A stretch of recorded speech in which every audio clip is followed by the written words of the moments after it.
All right, welcome everyone. Today I have a returning guest that I'm very happy to talk about. He sent me, and I thank you, Nick, for sending me the e-copy for the Stone Serpent. And this is book two of the Laura Powell series. Is that what the name of the book of the series is? Yes, the Dr. Laura Powell Yes, series. Dr. Laura Powell. It's an unofficial name. It's just I needed something for Goodreads, basically, to to lump it under. Um, Awesome. Well, I want to welcome you back, and do you mind giving yourself a quick introduction? sure, I'm so pleased to be back. Thank you so much, Jason, for having me. My name is Nicholas Kaufmann. I've been a professional author for going on 22 years now. Um, My latest book is The Stone Serpent, which is the follow-up to The Hungry Earth, which came out last year and was a Amazon and Barnes& and Noble bestseller. And we talked about it on your show Yeah, last year, and I had a wonderful time. So I wanted to definitely get back here this time around and relive that magic. it was And a. then over my shoulder here, you can see the star of many a social media post, my cat King Meow, who hopefully will just sleep through the whole thing. Yes, King Meow. I see pictures of King Meow all the time on Facebook. Yes, people, I think at this point, people are going to my Facebook and my Instagram just to see pictures of King Meow and don't really care about me. It's like, And who where's can King? blame them? Yeah, where's King Meow? You released a new book. Great, you released a new book. Now where's King Meow? Yeah, where's King Meow? Why isn't there a picture of the book with King Meow? Yeah. So as you can see behind me, I have like all the Christmas stuff out. Um, I was wondering, before we get into talking about the book, I wanted to talk just a little bit about Christmas horror. I was wondering if you read any holiday horror at all. That's an excellent question. I've certainly read things that take place over winter, over the winter season, but I don't know that I've read anything other than, say, Dickens' A Christmas Carol, that is specifically holiday horror.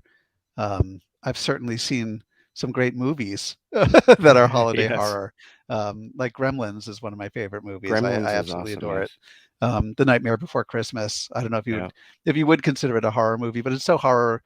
It has such a love of horror in it it that does. it speaks to me as well. Um, I I read A Christmas Carol live on YouTube, or part of it, back in Christmas of 2020 Oh, very on our cool. mutual friend Dan Brown's New York Ghost Stories things that he does every holiday season. Yeah, Um, he's doing that this year too, isn't he he? is, yes, yes. He's done it every year since 2020. It's a great series, and I definitely think everybody who is watching this should tune in as well. It's a good time. Yes. Oh, because I believe that we talked that you're Jewish in the last. At least I talked about it with you somewhere. I know because I know you're Jewish, and I don't know how I know you're Jewish, but I was wondering if you're aware of any like Hanukkah based horror out there. I'm not, but if anyone out there listening or watching this does, please leave it in the comments because I would love to read it. Yes, me Um, too. I saw it was a joke poster that was going around on the internet a few years back. It was modeled after the Halloween poster, but it was for Hanukkah, and instead of a hand with a knife, it's a dreidel, and it says, uh, I think it's the night Hebrew came home or something like that. It was very, very funny. Um, but I know that there is a sort of a burgeoning field of Hanukkah fiction, especially for children. But Hanukkah horror, let's make that anthology happen, Jason. Yeah, we should. Somebody should anyway, because I think that's a thing. Um, if people want to diversify horror more, this would be one great way of doing it. I agree. I agree. Hanukkah is the weird thing about Hanukkah is that it's actually a pretty minor Jewish holiday. We Yeah, sort of do it up just because it's around Christmas time, and it's like, Jewish children don't want to feel left out, obviously, so they get presents and stuff too for Hanukkah. But yeah, it's actually a pretty minor holiday. But I that doesn't mean we can't have Hanukkah horror, and I'm fully in favor of it. for sure. I mean, there is some great Hanukkah fiction out there, like that Adam Sandler cartoon. The name escapes me, but that Eight movie is Crazy Nights. that's it. Yeah, that movie is crazy. It's that movie itself is crazy, but uh, I'm not Jewish, but I used to watch that movie every year until I had my son, and then it was just like, well, he's always around, so we can't really watch it. But we'll probably watch it again when he gets a little bit older. You know, there's a really fun-looking movie out now called Violent Night, which is about sort of Oh, a drunken and ornery Santa who takes on a bunch of criminals, yes, and it looks really funny. It looks like a riot. Um, yes. I don't know how we could twist Hanukkah to do that, but well, we could figure out a way. We I'm we can sure put our somebody minds could figure out together. something. Yeah, But I'd love to have something like that for Hanukkah, where it's absolutely. Yes, it's horror-y, it's violent, but it's also funny. yes. I'm actually very much looking forward to watching that movie. Um, I only actually heard about that movie this past weekend. Mm. My wife was telling me about it. She was like, "I want to see this movie." I was like, "Is it streaming? It's like, can we watch it now?" Uh, but no, it's in theaters. Correct? Yeah, Correct, yes. yeah, But I'm weighing whether or not I want to pay a full price theater ticket for it, and I'm leaning towards yes because I think it looks really fun. yeah. It does look a lot of fun. So, uh, the last time that we talked, we were discussing The Hungry Earth, and that was a fantastic book. Thank Uh, you. I believe it was released very close to the time of our discussion, if not like the day before or the day after its release. It was So very I, close, yeah. yeah, so I was wondering, like, how was the book received? It was very well received. I think I mentioned at the top that it was an Amazon and Barnes& and Noble bestseller. Hmm. It got a lot of nice press and nice attention. And so in a way, it felt like lightning in a bottle. And I was very worried in releasing the follow-up, The Stone Serpent, that you can't sort of that lightning wouldn't strike twice. Like the first one did really well, but maybe the second one people wouldn't be interested or whatever. And I'm grateful to say that that's not the case. It has also been very well received, has good sales numbers. Um, Advanced word has been good. So I fretted for nothing, which is not unusual for me. But I'm very grateful that it's also doing well and that people really seem to like um, Dr. Laura Powell and Booker and all the other characters.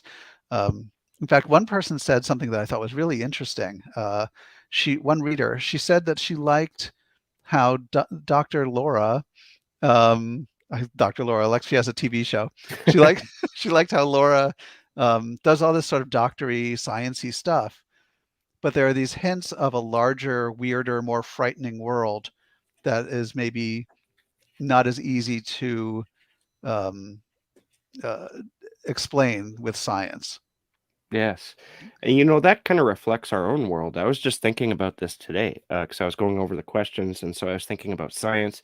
And then I was thinking about like supernatural things that may or may not exist, but we can't possibly prove it because we don't have the science yet to explain what these things are. We don't even know where to look. Yeah, I mean, I don't believe in ghosts, but I mean, we all kind of believe in ghosts when it's nighttime and we hear a weird noise in the next room, right? But And you're walking in the dark room or down the dark hallway and the right. bed seems so far away suddenly. But Yeah. generally, I do not believe in ghosts, and I think most Yeah. people generally do not believe in ghosts. But yeah, you're absolutely right. What if, there's some sort of science that is developed that can measure presences in the air or whatnot, and then we could possibly learn, these spirits do exist, and we learn it through science. That would be amazing. Yeah. It would be I, life changing. It would completely change our culture and society and oh, it would for everything. sure. Like myself, I am through and through an agnostic. I don't believe or disbelieve in anything. I basically follow science. If there's people who are way smarter than me who can find a theory, test it and test it and test it, disprove it, to test it, test it, test it again, and then say, okay, this is what it is, then I'll believe it. Yeah. But yeah, either way, it's like you can't. That's just my personal belief. Like you can't say yes or no until it's proven. And so that's one thing I really enjoy about this series is all the science. I mean, there's a lot of weird science out there. We'll get back to that because that's one of my favorite things about these books. Me too. So when we were talking last time, I believe that you were still working on the Stone Serpent. Is that correct? I had just started working on it Wow. when we spoke. Oh my God. Um, or I was, yeah, I think I was either just mapping out the outline or already writing the manuscript. I can't remember which. Um, but yeah. So I guess I had to keep a few things secret from you when we were talking about the Hungry Earth. Um, but as I tell people, first of all, I think people should know that these books are standalone stories. Like there are relationships that grow and evolve through the books. But the Hungry Earth was its own story, and the Stone Serpent was its own story. So they do stand alone. And if you were to pick up the Stone Serpent, you wouldn't be that lost. Like the Hmm. events that take place in the book before are kind of summarized, and you wouldn't really be lost. But I think you would get more out of it to read them together, but you wouldn't necessarily be lost. Um, Absolutely. That's the one thing. I was going to do a video review for this either on TikTok or here, but mhm. it's been so crazy. I just haven't really been able to get to it. But that was the one thing I was going to say in this in the review, that if you haven't read the first book, there's no need to actually go back there unless you're a completist like I am, because I tend to like to do that, right? But you could totally start here. Yeah, and that's by design. I had another series before this, the Trent series, which was a urban fantasy series I did for St. Martin's Press. It consisted of the books "Dying Is My Business," "Die and Stay Dead," and then there was supposed to be a third one, but the first two didn't sell very well, and so they didn't want the third one. So the trilogy remains unfinished. But the second book ends on a cliffhanger. So I was, and so it's. I felt that was very unfair to the, I don't know, Yeah. four people that were reading the books. Um, and but there was nothing to be done about it. Yeah. They didn't want the next book. Nobody wants the next book if they didn't publish the first two themselves. So with this one, I was like, well, I just better make sure to wrap up as many plot lines as I can in each Yeah. book, just in case there's not a next one. Yeah, I Um, was I was just had the thought, the reason why I laughed there is because there's probably some fans who are totally angry at you that you haven't finished that series yet, and you left me on that you know, cliffhanger. I I get emails from readers of that series, probably only two, maybe three a year, because it didn't have a wide readership. Um, and rather than being angry at me, they're all just very sad. They're just Oh, sad yeah, that the yeah. story will not continue. And every once in a while, I get somebody who hasn't heard that the series was essentially canceled, and they'll email me and say, "When's that third one coming out?" Yeah. And then I have to break the sad news to them, and then it's just. Yeah. Uh, Is there any chance of that being revived at all? There is a Like, chance. The rights yeah? to the first two have reverted to me. They're now out of print with St. Martin's. One day I may re-release them and do the third one, but it was such a difficult and painful thing that happened to have it basically canceled out from under me, Mhm. that I've been just. I'd rather move. There's a part of me that would rather move forward than look back, and so we'll see what happens. But I think for the sake of my sanity, certainly, um, I'm I'm more interested in moving forward and seeing what new things I can write rather than revisiting the old. Yeah, I can understand that. Totally. So, before we get into the little nitty-gritty parts that I really enjoyed about the second book, The Stone Serpent. Would you mind giving us just a short, you don't have to go read anything or anything, just from the top of your head, a short synopsis of what The Oh, Stone sure, Serpent is about? sure. Well, the main character is Dr. Laura Powell, who was also the main character in The Hungry Earth, and this time she has a new body on her autopsy table, and it's completely fossilized. This body, it's basically petrified. And so she assumes that this must be a fossil that was found somewhere. But then she finds out that the body is of someone who actually died that day in a car accident. And so she's very confused by this, and wonders how a body can basically turn to a hard stone-like substance that quickly. So that leads her on a search for information. that takes her to some interesting and wacky places, Mhm. uh, and also sort of puts her in harm's way as these strange creatures are sort of coming out of the woods and attacking people, and those bodies are also turning into stone. So, but I mean, the science again, as it was with the Hungry Earth, is real. So Mhm. I had to look up how on earth would a human body turn to stone, Yeah. and it's not possible for the human body to turn to stone other than through the actual petrification process over millions of years, like with petrified trees, Yeah. petrified wood. But there are ways that the human body can calcify, can turn into this sort of hard stone-like substance. And that was just so fascinating to me that I knew I had a good idea with that as soon as I found out that it was actually scientifically possible. Is the, idea of people petrifying, the germation of this story? Is that where you got the Yes, idea? yes. So I was chatting with my agent, and I had an idea, and I was like, I want to. I was reading about petrified wood because this is what I do, I guess. Um, Yeah. and I said, I want to do something with petrifaction, but I don't know what, and I don't know my way into the story. It was actually my agent's idea to make this a sequel to The Hungry Earth. He said, well, why don't you bring back, Dr. Laura Powell and have her be your way into the story? And I was like, oh my God, that's genius. And it made everything fall right into place. Cool.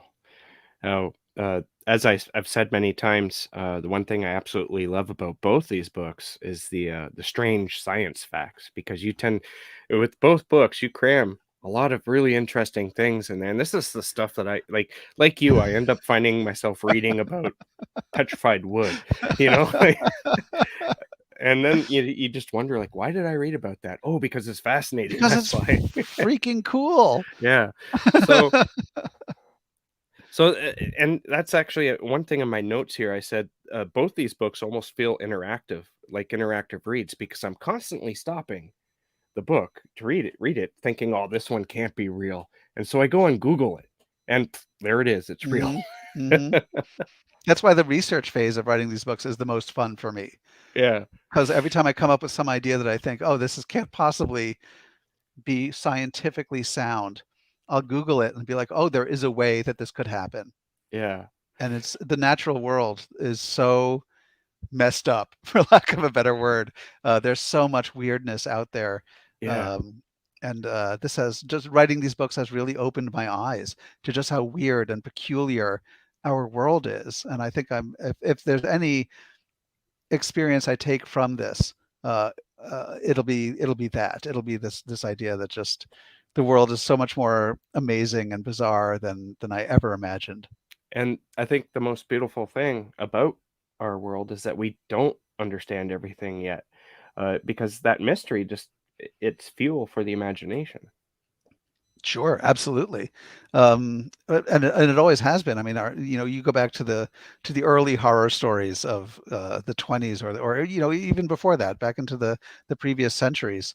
So much of it is about what is not understood or what is not seen, right? So that you had, I mean, this is just off the top of my head. You had Lovecraft writing about going to Antarctica, and it was such an unknown territory at that time that he was like, well, obviously it's filled with bubbling monsters and ancient civilizations, right? Yeah, Um, for sure.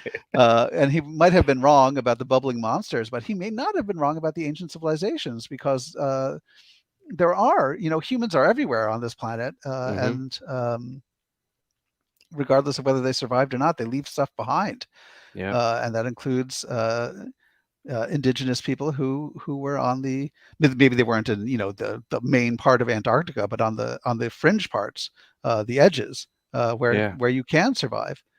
Um, he wasn't entirely wrong. No, not entirely. But then again, that's what a lot of writers do even today. They'll throw in monsters to sort of symbolize, like, when I read The Mountains of Madness, the monsters were sort of like, symbolism for, this is inhospitable. Mhm. You are where you don't belong, and Yes, it's gonna destroy you. yes, very much so. Um, though I'm starting, just bouncing off of that, I'm starting to have I'm trying to be more drawn to stories where the monsters aren't the problem.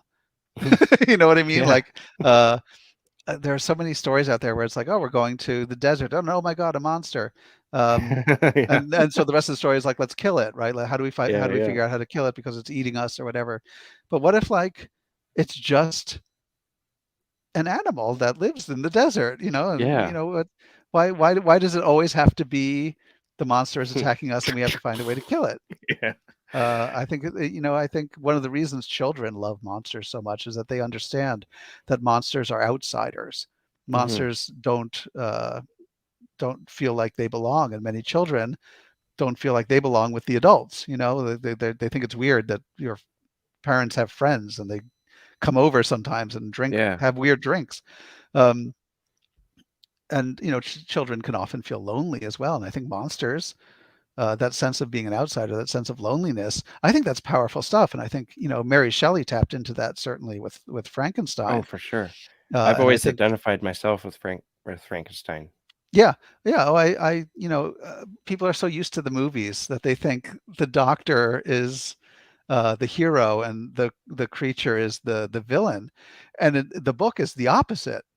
In many ways, I think what Mary Shelley was writing about was mankind's feeling of abandonment by God. Yeah, for Um, sure.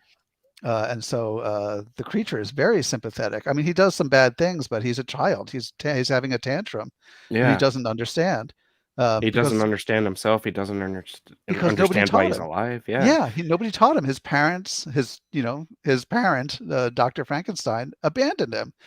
Um, so Dr. Frankenstein is truly the villain of that story. Yes, absolutely. Uh, but no movie has ever captured that Yeah, in adapting it, and it's true. that's a shame. They should really, I think, look into exploring that idea. One movie that came close, I think, is the horror. Oh, What's it called? The Horror of Frankenstein or something. It's one of the Hammer movies. It's got oh, Christopher okay. Lee, and Peter Cushing plays Dr. Frankenstein, and Dr. Frankenstein is very much the villain of that film. Yeah, But the monster is also a monster, right? So yeah. it's The it's monster's still the bad guy too. right, right. The monster is definitely a capital M monster. Um, so I don't know. I think maybe I'm just getting to an age where I'm no longer interested in monster hunting, and I'm more interested in monster understanding. Yeah, honestly, that's a really interesting concept. You kind of play with that in a sense in this book, but I actually have a question set out Oh, for that oh yeah, yeah. Okay. in regards to one of the characters, but we'll get to that. I wanna talk about the weird science first. Oh sure, Um, yeah. That's the funnest part. so the Stone Serpent didn't disappoint with strange science. I wasn't sure going in if you'd have like all these weird little science facts like you did with the first book, but you certainly did. And I got to tell Um, you, some of it just came spontaneously as I was writing, and then I would look something up and be like, "Oh my God, that's so cool! I got to yeah. put that in there." That was exactly my reading experience of it. Because like I said, I had to stop a few times saying, "Yeah, that's no way this happened," and I would look it up, and there it is. It's real, and there's pictures. It's like, wow. Oh yeah. So I highlighted so many things in the ebook, everything I came across that was really fascinating. Do you mind if I read a quote from the book and talk about some of the No, just you'll a be couple? feeding my The ego with that. the main one that interested me the most was probably the first one, but this one is really interesting, and it's also strange in the fact that there's no explanation as to what happened. So there's only theories. And the quote is, I believe it's Booker talking to Dr. Powell. I could be wrong, but I know somebody telling Dr. Powell about this. He says, back in the 80s, some loggers in Georgia cut down a chestnut oak tree. They discovered it was hollow, and inside the trunk was a perfectly preserved, mummified body of a dog. Yeah. And this is commonly known, this dog that I just spoke of is known as Stucky the dog, because the poor dog was stuck in the tree and it died there. It's such a sad But story. how did it get in there? Because it was a tree they're cutting down, right? The only Yeah. thing they could think of is there might have been an opening somewhere above it or maybe below it, and it just crawled in and Yeah, got they thought stuck. that it must have chased a squirrel or some other small animal into an opening in the trunk and then crawled up after it, uh, and um, and got stuck. It couldn't turn around, it couldn't back out, and it Yeah, most likely died of and dehydration. I tell anyone who's watching now or in the future, go look up Stucky. That's Oh my God. Stuckie, the dog. Prepare And prepare there's yourself pictures. though. Yeah, prepare yourself. It is a very sad picture, but Yeah. the dog is petrified, and you can tell it was trying to get out, and it it it suffered a lot before it Yeah. I passed. can't, it's my heart really breaks every time I think about Stucky the dog because Yeah. imagining I'm an animal lover, Oh, me too. and imagining this dog being unable to move and dying of dehydration, is really terrible. But there's more to And that story, oh yeah. um, because it's not just that he died of dehydration and got stuck there. Um, it's because he died inside the tree, right? That the carcass was protected and other animals couldn't get to him. Hmm. And the dry environment inside the tree dehydrated the carcass. But what Yeah. preserved it was this weird element that the chestnut oak contains, which is called tannin, which is the same substance used for tanning and preserving animal hides, actually in leather. And so the Hmm. tannin seeped into the dog's body and prevented it from decaying. And so it preserved Stucky for all those years until the Georgia loggers in 1980 found him. And how many? Do you remember how many years they expect or suspected the dog was there for? Well, they think he was in the 60s, so it's at least 20 years. Wow. Yeah. That I, is unfortunate. It's so sad, but that's also so fascinating. I know. And you know what? You can actually visit Stucky today Oh, really? Is it at the Southern Forest World Museum in Georgia, where his mummified remains are on display, and he's actually still wedged inside that hollow tree where he died. poor thing? I know. And if you look at the photos online, I mean, it really is sad. Um, but because he's preserved, he's mummified basically. The skin of his face has peeled back, and so he looks like he's snarling. He He does actually look looks like vicious, he looks very vicious. Yeah, but but it's you a much could that sadder story than that. yeah, it's he's not vicious. He's suffering. He's trying to get out, and like you said, the petrification sort of pulled back. I remember reading about it, and you're right. Yeah, the teeth are showing not because he's Yeah, snarling. Yeah, that's and awful. she looks at that picture in the book too. I mean, these Yeah, are real pictures that you can find online, and she's that's she's pretty spooked by it. that's what prompted, "Okay, I'm gonna go look this up myself," and I did, and I'm like, "Oh my god," Uh, like, I'm it's so sorry. Yeah, no. there should be like a warning in the book, like, listen, if you do go look this up, it's real, and prepare yourself. Yeah. Trigger warnings, I guess, right? There's also but speaking of animals, there's also, Lake Natron in Tasmania or Oh my God, sorry, yeah. Uh, Tanzania. Tanzania, yeah, Yeah. that turns animal corpses to stone, and Mm. I looked this one up too. This is the big one where I was like, "Okay, that's not real." Yeah, it And is. then I looked it up, but there they are, these pictures of these animals, like a bird with its Mhm. wings out, and they're very it's again, it's sad, but, uh, they're also these pictures are also very strangely beautiful. There's a professional photographer who went to the lake and took a picture of those, basically petrified birds on the shore. And yeah, they're really beautiful. But that's another very strange one. So that's a salt lake in Tanzania. Yeah, very Um, salty. yeah, very salty. In fact, it's landlocked, so the heat will sort of evaporate the water and leave behind a really high concentration of salt. So it's sort of like the Dead Sea in that way, or even the Great Salt Lake in Utah. But there's also this active volcano that's Mhm, right next to the lake that spews this more muddy lava that's rich in natron, which is a naturally occurring sodium. Um, and that's actually, I think, the same stuff that the ancient Egyptians used when they mummified people. mhm. So the lava pours into the lake and kind of heats it up, right? Yeah, Um, and the natron makes it even saltier than it was before. So it becomes this like cauldron of like death. It's a yeah, cauldron of death and preservation. So like if a bird is passing by and it thinks, oh, look at this nice lake, I'm going to dive in there and get myself a nice fish to eat.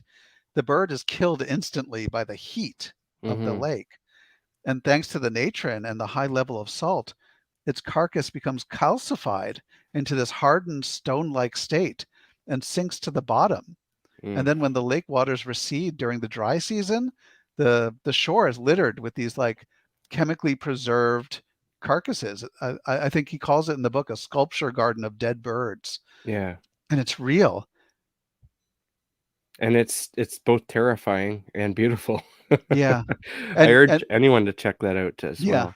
and like I was saying before, like there's so much weird about the natural world, and the weirdest part of this is not even that it's turning animals into stone, but the weirdest part to me is that there are only three creatures that are known to survive the waters of Lake Natron. And so one is like this kind of tilapia fish.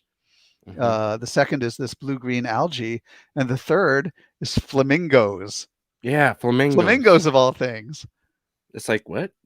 They just Okay. they just evolved to be able to withstand the heat and the salt, and so they congregate there because all of the animals that would naturally be their predators avoid that area. Hmm. Maybe it's, too much Flamingos. time spent in Florida, I don't know. Yeah, I know. That's the weird thing. Like it's these birds that we have like these plastic versions of on our lawns, but suddenly somehow Yeah, they're the only ones who are tough enough to withstand the lake. It's crazy. that is. I don't wanna get into every little science fact. Those Oh 2 yeah.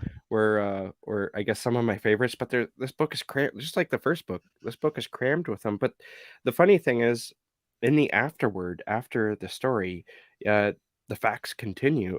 Actually, I think this fact was mentioned in, in the story itself, but it was kinda brushed over, and it's about snakes. The chef Peng Fan, a Oh chef my from God. China, and his experience cooking a snake. So some of your viewers may know this already, but I didn't. I only I found it out didn't when know I was about it either. researching I this. looked it up and it's like, wow. Yeah, but if you chop off a snake's head, the snake will continue to live for up to an hour, which I Yeah, didn't know. And the reason for this is that snakes are cold-blooded, which means they don't need as much oxygen to fuel their brains as we do, warm-blooded yeah. creatures do.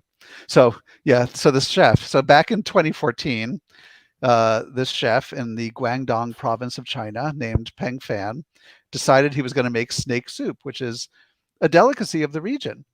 But I guess he's a gourmet chef because he doesn't want to just go to like the supermarket and get snake meat. He Yeah. wants to only use fresh snake meat. So he has a friggin' live spitting cobra sent to his kitchen. Now, for you and me at that point, we might be like, this I'm was a done. mistake. Yeah. I gotta go, sorry. Yeah.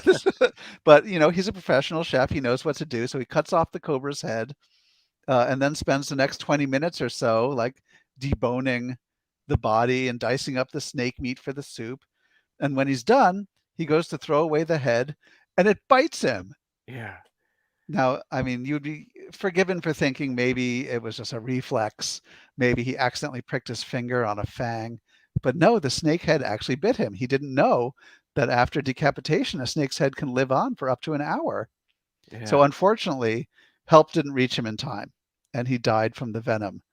But I like to think that this decapitated cobra head, which was still alive and being forced to watch the chef cut up its body right in front of it, had its revenge.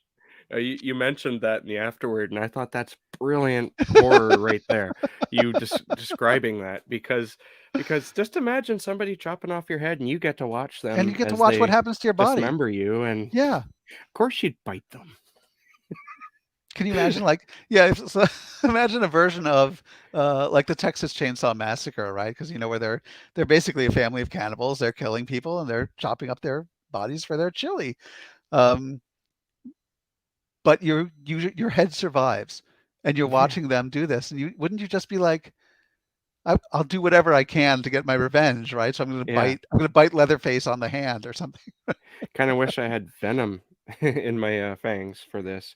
It's so funny, I'm an omnivore. I eat meat. I have no, um, I don't kid myself about where it comes from. Mhm. But But you in don't this, wanna watch it. well, I don't want, yeah, I don't want to watch it. But also, like, I in this story, I root for the snake. Like Yeah. this, I'm like, you go snake, you got your revenge. That'll show them. for doing that to you and live, basically. But isn't that wild? It can live up for up to an hour. Yeah, that's insane. Like, I I mean, they say that the human head, when it's if it's lopped off quickly enough, it can last for I think up to 10 seconds, or Yeah. maybe it's a minute. I forget, but But I mean, yeah, but all your blood would drain out the neck, right? So there's no yeah, way you're staying alive very long. no, not at And I all. hope I But never discover yeah, this for don't want to myself. experience But it. No, yeah, I'm not gonna be coming back and saying after being decapitated really quickly, being like, "Yep, that's true." yeah. You're like, I'm going to use these I last don't want. seconds to let people know Yeah, it happened. it's It's true. real. Ah. Oh man.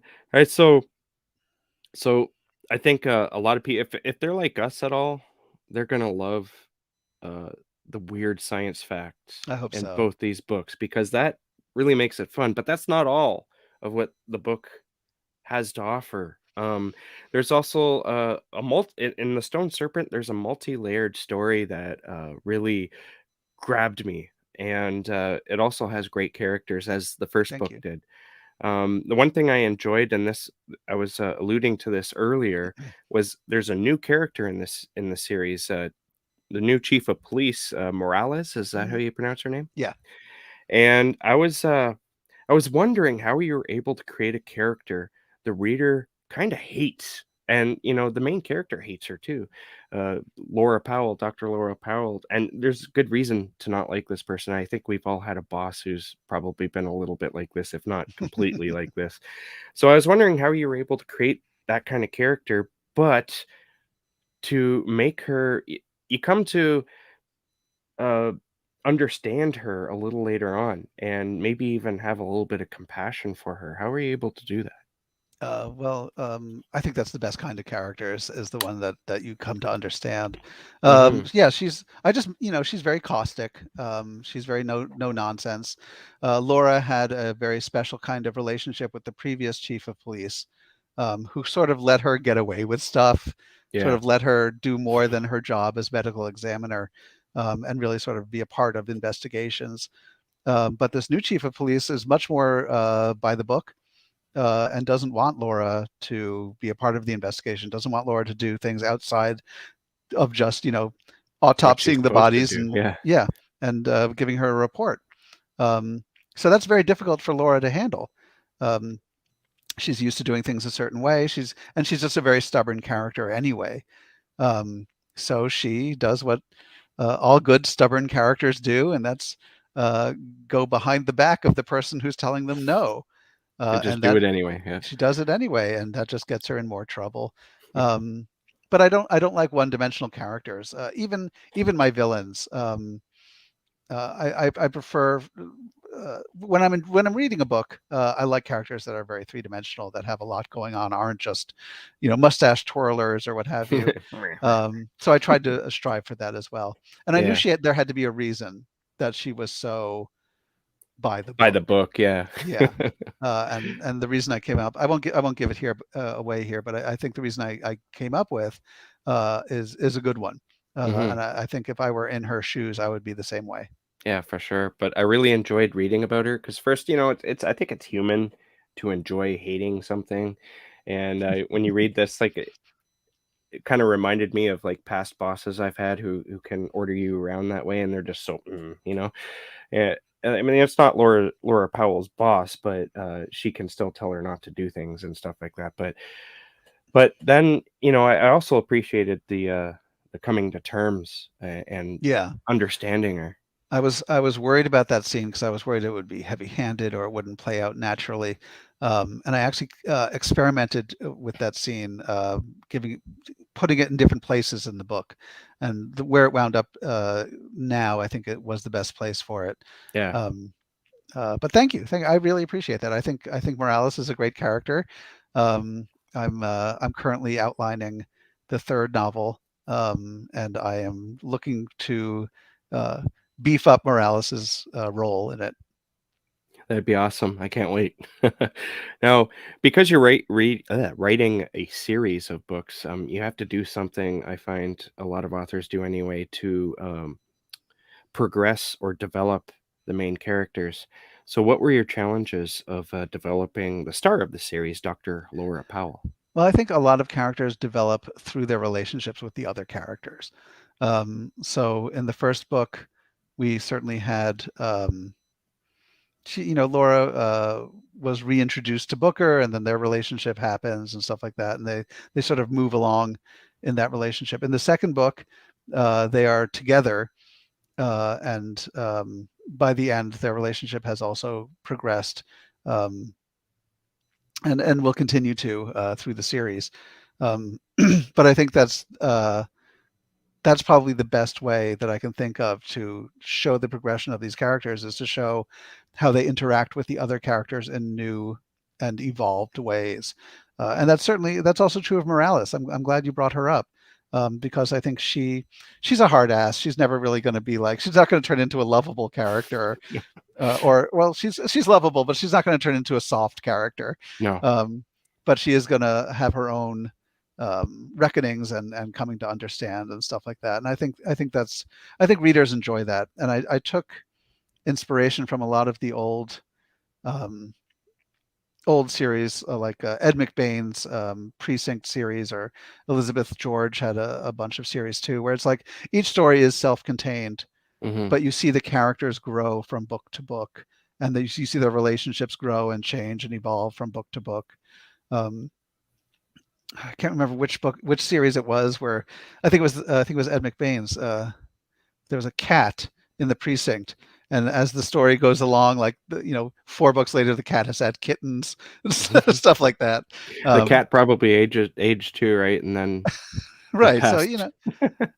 um, I like that kind of stuff. I think I like that better in some ways than having plot lines necessarily continue.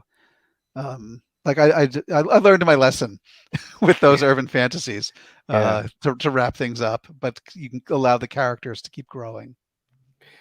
Yeah, for sure. There's also an interesting angle in this book that this book takes with a cult like Christian fundamentalist marginalized group living off grid. Yeah. Um, the community there felt very real to me.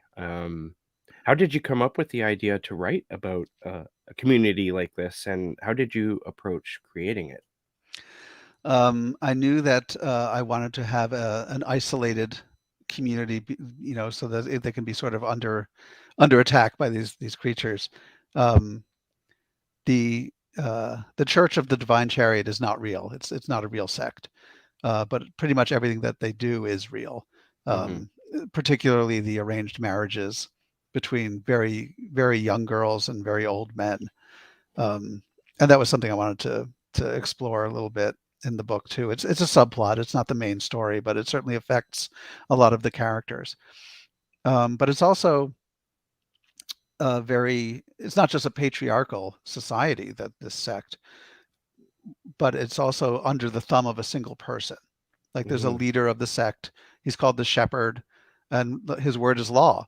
So if he says, well, your daughter now has to marry this guy over there, that's it. That's what's going to happen. Um, and I think that kind of power is corrupting. So he's not a very good guy. He has henchmen who work for him, Hmm.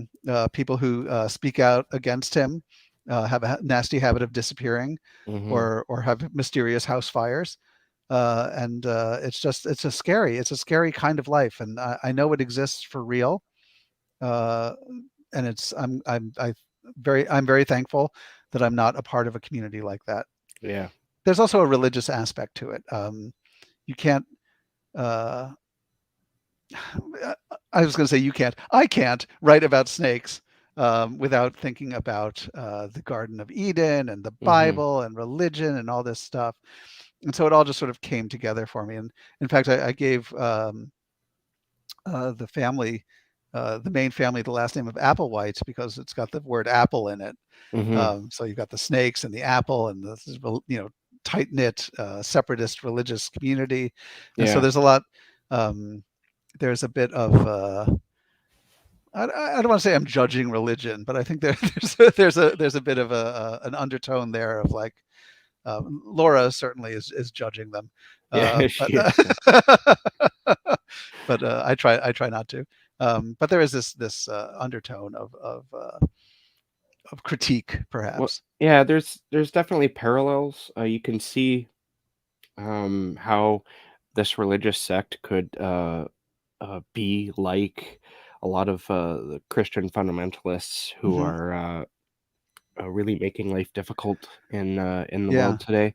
Well, there's a scene, Elder Francis, one of the characters in the sect, wants to reform the sect. He wants there to be a larger role for women, in Hmm. particular, He wants to within progress within. things. Yeah, he wants things to progress. He wants there to be a role for women in the church and all this stuff, and he wants to put an end to arranged marriages. And obviously, the shepherd wants to hold on to his power, and that he doesn't want things to change. And so he gives him a bunch of reasons why women don't have a role in the church, and they're all quotes from the Bible.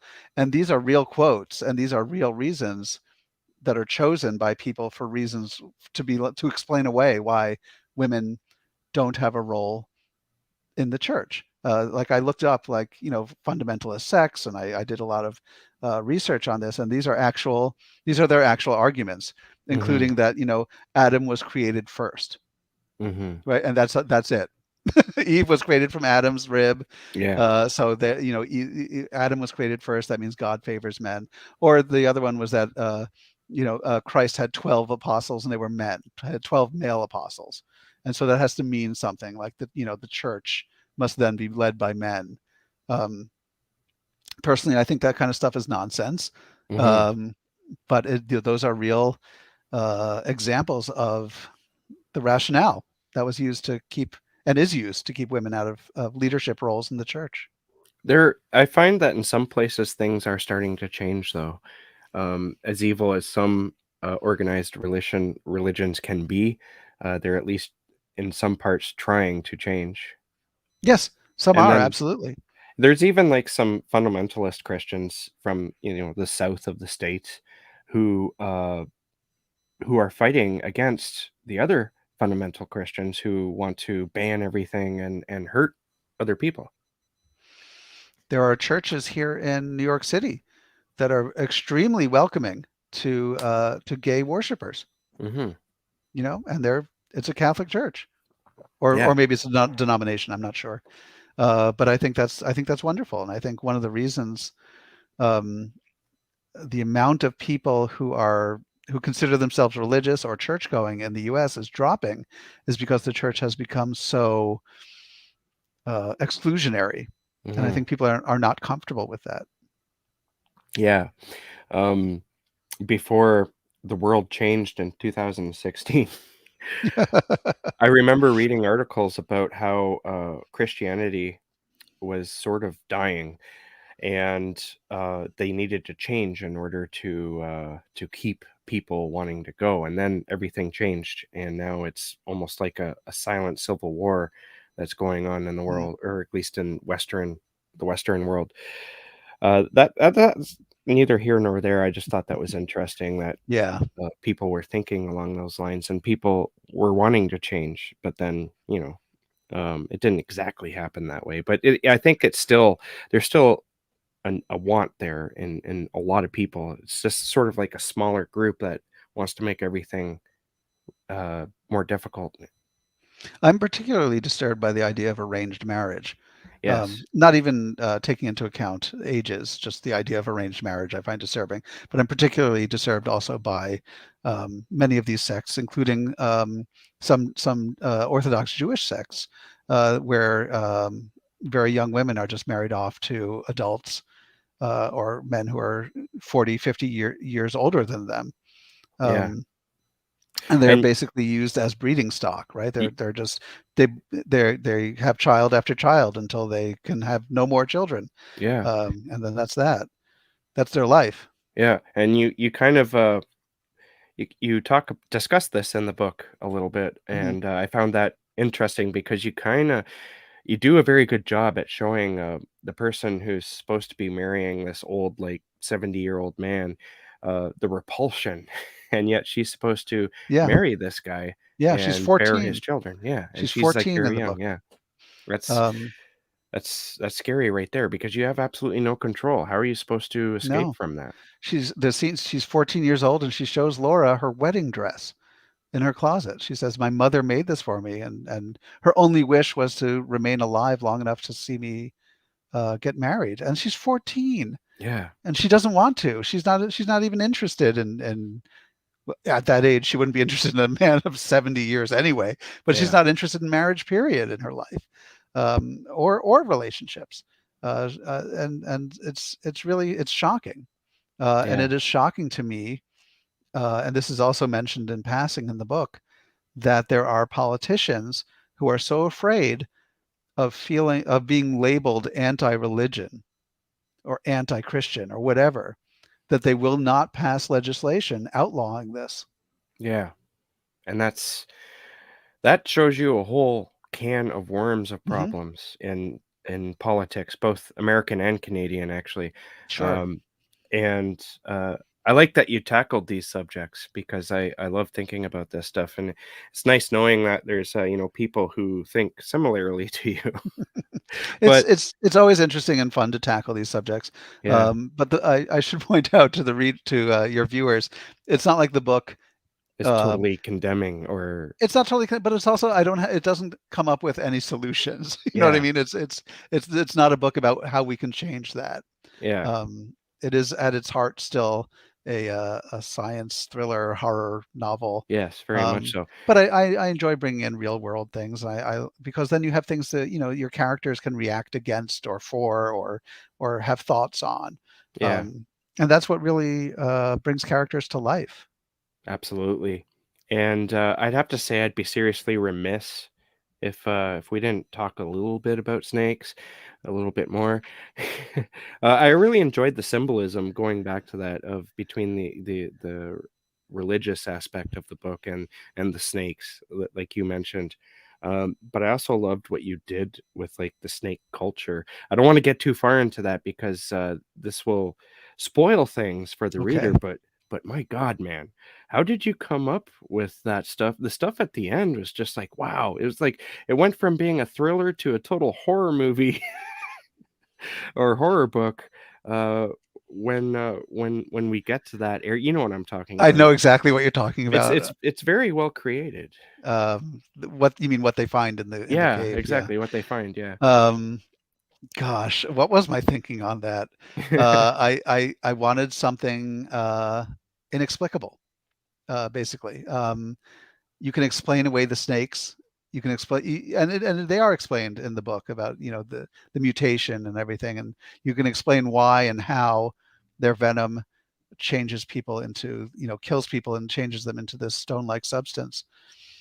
But you can't explain necessarily why all these snakes are hunting in a group, because snakes don't hunt in groups. Hmm. Um, they are individual hunters. They may den together in groups, but when it comes to hunting, they're entirely solo.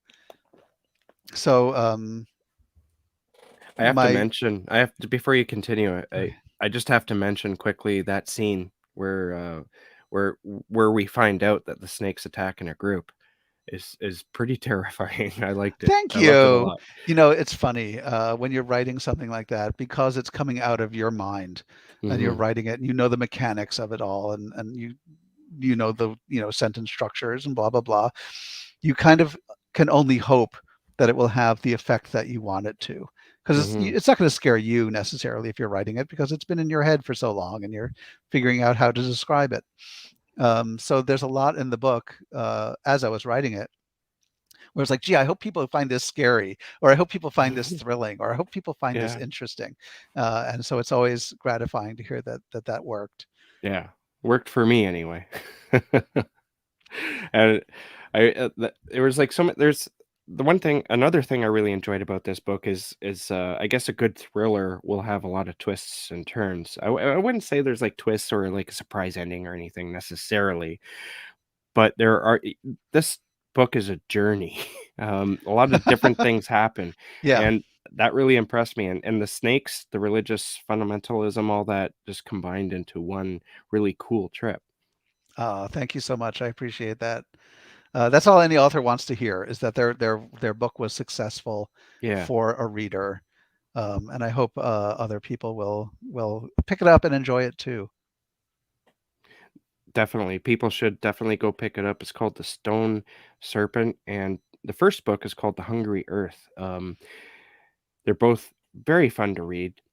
Thank you. So I have to. I know you already answered this because you said you're starting a third Hmm. book, so that's already answered. Uh, Do can you you want give to us any? Do you have any like? Assuming that nobody cancels this series on you, and it continues on. Let's just say, know? would it go to 10 books if it's possible? I could keep writing these books until the day I die. They're so much fun. I really love the characters, and I love coming like researching new weird science things. Yeah. Uh, so the things that I've researched so far for the third book include melting permafrost, which was actually just in the news.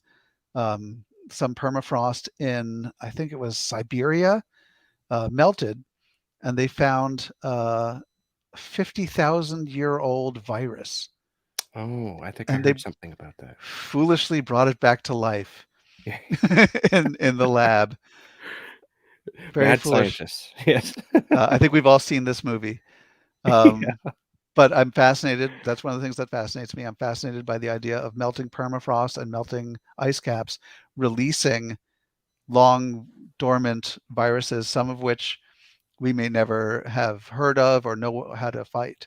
Yes, that's So actually that's very interesting. I think I read something similar, maybe even the same article, because everything you just said there rings a bell of mhm. something that I at least skimmed.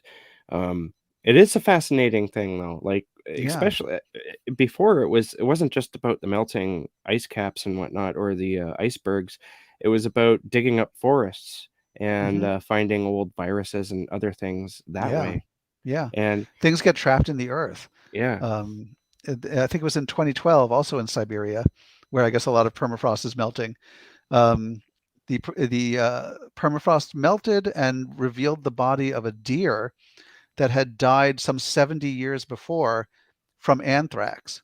hmm, And as the deer's body warmed up, the anthrax basically came came back to back. life Wow, and sickened a lot of people, killed one person and sickened a lot of other people in the area. That's frightening. That's very frightening because that it's is. completely random. So there's a lot of worry now about melting permafrost revealing, say, the the bodies of people who died from the bubonic plague or Hmm. smallpox or what have you, and will that then release those back into our ecosystem? Yeah, because that can happen. It's a possibility, right? It's really frightening. Yeah. So, The other thing I'm researching, which is more of a fun topic than okay. melting permafrost, is are you familiar with parasitic wasps? Sort of. Yeah, these are the wasps that lay their eggs inside of other creatures, Yes. usually caterpillars. And we I've can heard of talk about, spiders that can do that too. yeah, we can talk in more depth about that when I'm back to talk about the third book. But Okay. it's super creepy because they live inside, these little larvas live inside of the caterpillar and make sure not to kill it. So they are feeding on its blood and its soft tissues, but they're not touching any of the essential organs. Like these guys know what they're doing. And then when the time comes, they erupt out of the caterpillar without killing it. Like they don't even spill a drop of blood. They have a way of erupting out of the caterpillar, Wow. and then the caterpillar friggin' sticks around and protects them while they cocoon themselves. And caterpillars have no maternal instinct, but they're like, I'm going to stick around and protect these parasites that have been living inside me for the past X amount of days or weeks. That's insane. It's insane. I you said earlier you're glad that you weren't grown or raised in like a fundamentalist type Mm. cult. I'm glad of that too, but I'm also glad I wasn't born as an insect because it's a terrifying world. It is truly tooth and claw in the insect world, and you know, uh, I'm sure you've seen the David Lynch movie Blue Velvet, right? And so Yes. there's the beginning where it shows the idyllic town, and then it sinks down into the earth, and you just see these insects scrabbling against each other and constantly fighting and killing each other. Yeah. And it's meant as symbolism, but it's also true. The insect world is awful. There, it's a constant state of war, and also a constant state of being zombified by these other organisms, including fungi, Yeah. and parasitic wasps, and what have you. Yeah, It's it awful. and it's alien to the way we live, like, completely. Oh yeah, yeah. So, before we go, I was wondering if there's anything else you're working on that you can tell us, like any short stories you have coming out or, I have a short story coming out in a Lovecraftian anthology that should be coming out from PS Publishing next year in 2023. Called the anthology is called Shadows Out of Time. It's edited by Daryl Schweitzer, who's been in the Lovecraftian world for as long as the world has existed. Mhm. Um, and my story is called Every Path Taken, and it features a return of the Migo, the fungi from Yugoth. Awesome. Yeah, so I'm excited about that. And I just wrote another story for a new anthology that Daryl is putting together, um, which he hasn't announced, so I can't really talk about it. But this involves sort of Cold War, East and West Berlin, and monsters. Awesome. I'm looking forward to that. I love Lovecraftian fiction. Yeah, I don't think I'm, nearly as well read in it as I should be, but, I kinda started fixing that a couple of years ago, so I'm gonna check out that anthology thank you. for You know, sure. Lovecraft is certainly the bedrock of a lot of weird fiction, but Yeah. I mean, meaning no disrespect to him, but I think there's a lot of great and even better weird fiction that's out there now. Oh, yeah, for sure. But, I read all his works, I think it was around 2007, and I was, totally blown away by what I read, but you're right, like, the stuff that's coming out now is just, like, it's so much better written. I mean, it's not Yeah, that Lovecraft was a bad writer, he I think he was just stuck in his own head a little bit too much. yeah, Um, yeah. His and he yeah, didn't really understand things like characterization or yeah. or It's very arcs or dry anything like writing. that. Yeah. It can be very dry, and it's very much like, you know, what's behind this door? Oh no, and that's the whole story. You know, like so, Don't forget, he also went insane. "Oh, no, there's something behind the door. I'm insane. right. I'm totally insane." Yeah. But joking aside, he's still read for a reason. He is definitely the bedrock of the weird fiction movement, Yeah. and I think he had a great imagination. Um, Yeah. so you know, Absolutely. Alright, so, I think, we've reached the end. I wanna thank you, for coming on. It's always, a great time talking to you. I mean, we were having a great time talking to each other before the show, like, yeah, you that's hopped true. on there, like, about 10 minutes early, Yep. and we were yakking away, and next thing I looked, and it was, like, a minute away from the live stream. I was like, "Oh my god, where'd the time go?" So Well, thank you so much for having me, Jason. It's really a pleasure as and always. and and definitely, contact me when the 3rd book's coming out, and we'll talk some more weird science and, some more Absolutely. Laura Powell. Yes, definitely. Thank you so much. And I wanna thank, everyone who came and, watched, and I wanna especially thank Joseph for, commenting, and, we will see you all again very shortly.